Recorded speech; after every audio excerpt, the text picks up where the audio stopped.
Et place au décryptage d'Antoine Mariotti. Bonjour Antoine. Bonjour Pauline. La justice allemande a pour la première fois condamné hier un ancien membre des services de renseignement syriens pour complicité de crimes contre l'humanité. Il a écopé de 4 ans et demi de prison. Il s'agissait du premier procès au monde lié aux exactions imputées au régime de Bachar el-Assad. Tout d'abord Antoine, qui est cet agent syrien ?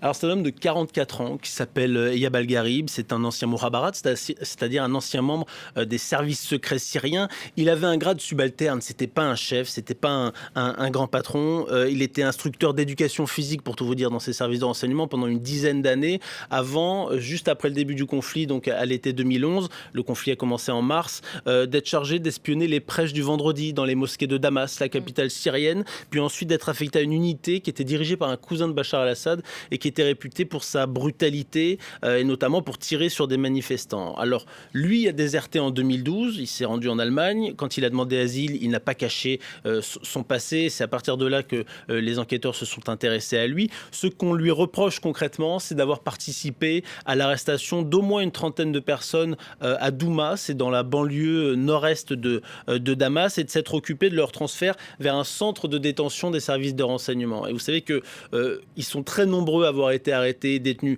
par les services de renseignement. C'est pas comme police gendarmerie chez nous, ce sont les services de renseignement qui font ces bases œuvres, si on peut dire. Et ils sont très nombreux à avoir été torturés et tués dans ces centres de rétention. 88 000 même, selon l'Observatoire syrien des droits de l'homme. C'est un chiffre qu'il est évidemment impossible de confirmer, mais ça donne tout de même l'ampleur. Et on se rappelle tous du dossier César qui était au cœur de ce procès, ce fameux photographe justement des renseignements syriens qui avait pris 55 000 photos de près de 7 000 détenus morts avec un numéro inscrit à même le corps. Et ça a été évidemment au cœur du procès parce que ça montre aussi ce qui se passait dans ces centres de détention. La Cour allemande vient de le condamner, vous l'avez dit, à 4 ans et demi de prison et ses avocats ont annoncé qu'il allait faire appel. Alors d'un point de vue judiciaire, c'est une première.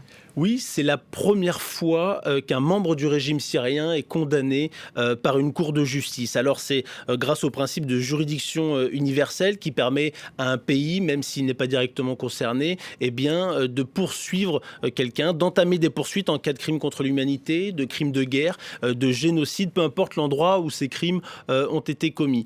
Anne Kerber, la présidente de la Cour, elle parle d'une répression vaste et systématique des manifestations en 2011-2012 de la part des autorités syriennes. Donc on voit bien que ça va au-delà de ce simple sous-fifre des renseignements syriens. C'est la première fois que la justice finalement établit des actions criminelles de la part du gouvernement du régime syrien. Le procureur, lui, y voit un signal aux crimes de masse, aux auteurs des crimes de masse, notamment parce que le nom d'Assad a été cité à plusieurs reprises lors de l'énoncé du verdict, 5 fois pour être très précis. Et parmi les parties civiles, elles étaient quelques-unes qui se sont exprimées hier. Il y en a une qui disait que ce verdict ouvre la porte vers l'espoir, plus par l'existence du verdict même que par la durée de la peine, qui finalement est assez faible, 4 ans et demi, parce que c'est le premier pas vers un long chemin pour obtenir justice. On peut malheureusement en douter. Alors l'Allemagne parle d'un verdict historique, mais est-ce que c'est vraiment historique ?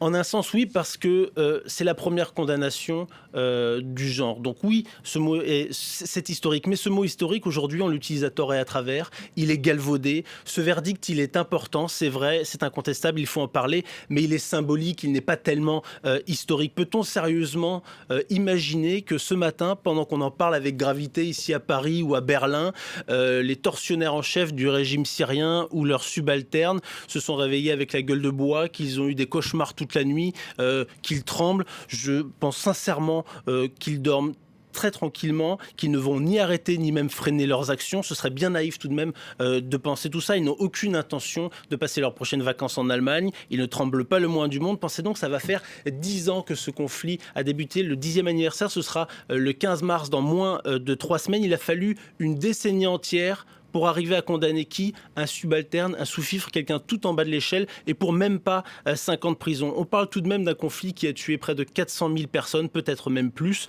et combien d'autres ont été torturés. Alors ce procès et ce verdict, c'est symbolique, il faut en parler, mais c'est l'écume du conflit, c'est ce dont nous parlons, nous, médias occidentaux.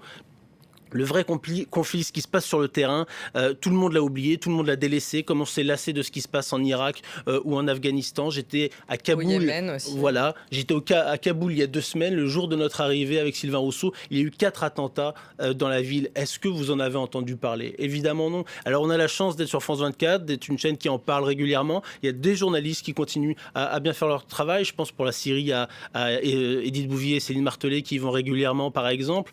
Mais c'est si rare finalement. Et c'est si rare de trouver des médias et des politiques qui s'y intéressent encore. Plus personne ne parle de la Syrie. Et il faut rappeler tout de même qu'ils sont toujours des millions de Syriens à ne pas avoir retrouvé leur maison, leur quartier, leur ville, parfois même leur pays. Ils sont tout autant à pleurer leur mort. Il y a une génération entière qui a été sacrifiée. Alors oui, un sous-fifre a été condamné en Allemagne. Très bien. Il y a un deuxième Syrien d'un grade un peu supérieur qui sera jugé, enfin dont le verdict est attendu à l'automne également en Allemagne. Très bien également. Mais au lieu de s'en congratuler uniquement, cela doit aussi nous obliger à ne pas oublier finalement le drame qui continue de se jouer sur place et qui continue de se jouer désormais dans l'indifférence générale. Et puis il faut vraiment que ça donne cette impulsion justement pour qu'on continue à enquêter, à trouver des responsables et à les condamner. Exactement. Merci beaucoup Antoine. Merci Pauline. L'administration du